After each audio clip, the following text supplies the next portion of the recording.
Is your CAC card reader giving you more headaches than secure access? Let's get that sorted out in just a few simple steps first. You'll need to download the correct drivers and middleware for your operating system. Visit the official website of your CAC card reader manufacturer or the Department of Defense's cyber website for the most up-to-date downloads. Be sure to select the version that matches your specific operating system, whether it's Windows, Mac OS, or Linux.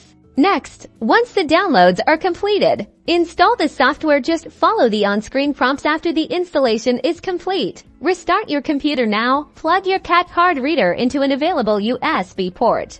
Your computer should automatically detect the reader next. You'll need to configure your system to recognize your CAC card. This process varies depending on your operating system and the websites you're trying to access. Generally, this involves importing security certificates into your browser and configuring the browser to use the CAC for authentication.